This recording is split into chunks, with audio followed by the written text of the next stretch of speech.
High বন্ধুরা, আমি মমতা মান্না আবার চলে আসলাম তোমাদের কাছে নতুন আর একটা রেসিপি নিয়ে। তো আজকে আমি যে রেসিপিটা রান্না করব বন্ধুরা, সেটা হলো পোলাও। তো আর এই শুভ নববর্ষ উপলক্ষে আমার তরফ থেকে বড়দের রইল প্রণাম আর ছোটদের রইল ভালোবাসা। বন্ধুরা, আমি পোলাও রান্না করব। তো এখানে আতপ চাল নিয়েছি কাজু, কিশমিশ কিশমিশ আর নিয়েছি কাজু। এই যে নিয়েছি কাজু। তো বন্ধুরা, এগুলোকে আমি আগে ধুয়ে নেব। প্রথমে ভালো করে ধুয়ে নেব, নিয়ে তারপরে আমি রান্নাটা শুরু করব। সাদা তেল দিয়ে দিয়েছি, গরম হয়ে গেছে। তো এখন এলাচ দিয়ে দিলাম, গোটা এলাচ। তারপরে আমি দিয়ে দেবো এর মধ্যে আদা দিয়ে দিলাম। এরপরে দিয়ে দেবো আমি তেজপাতা। এরপরে দিয়ে দেবো আমি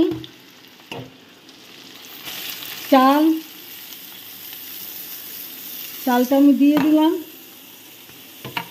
দিয়ে আমি এর মধ্যে দিয়ে দেবো হলুদ দিয়ে দেবো, আর পরিমাণ মতো লবণও আমি একই সাথে দিয়ে দেব। পরিমাণ মতো লবণ দিয়ে দিলাম। যেহেতু আমি অল্প বানাচ্ছি বন্ধুরা, সের জন্য আমার পরিমাণটা সবসময় অল্প অল্পই হবে। তো আপনারা যখন বানাবেন, বেশি বানালে সব কিছু বেশি বেশি দিয়েই বানাবেন। তো এখন আমি এই চালটাকে ভালো করে ভেজে নেব।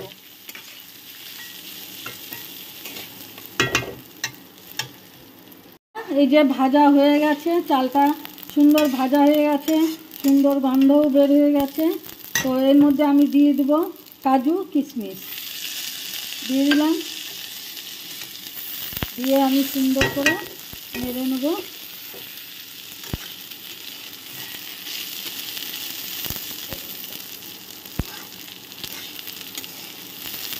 নেড়ে নিলাম।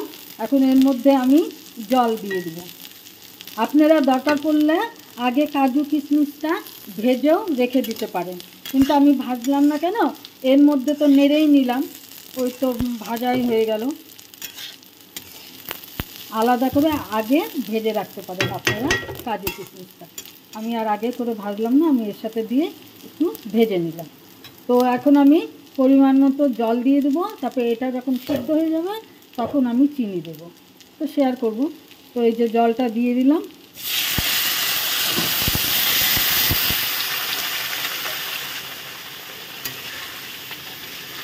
এটা এখন সিদ্ধ হবে, আমি তার জন্য এটাকে ঢেকে দেবো।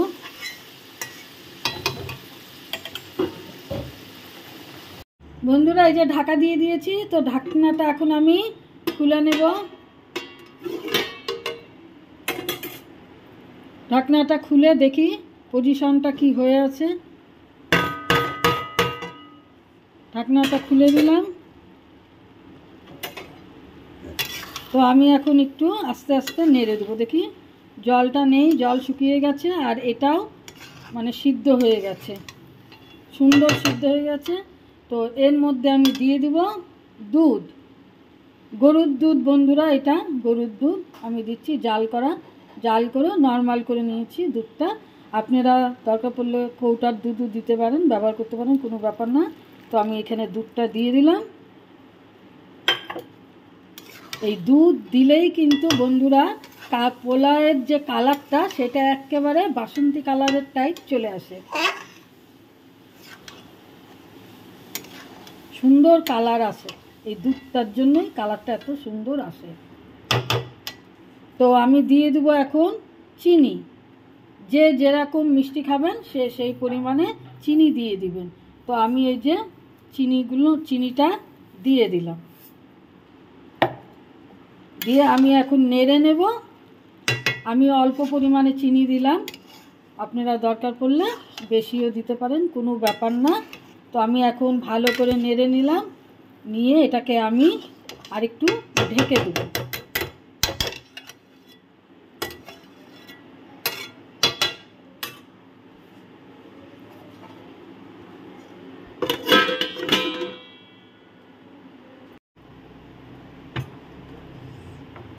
বন্ধুরা পোলাওটা হয়ে গেছে। তো এখন আমি রেডি হয়ে গেছে পোলাও রান্নাটা। তো এখন আমি নামানোর আগে এই ঘিটা দিয়ে দিব। ঘি তো দিতেই হবে, ঘি না দিলে তো মানে পোলাওয়ের যে টেস্ট সেই টেস্ট আসবেই না। ঘিটা দিয়ে আমি এখন নেড়ে নেব। বন্ধুরা পোলাও রেডি হয়ে গেছে, এখন আমি প্লেটে তুলে নেব। দেখুন কি সুন্দর ঝরঝরা হয়েছে।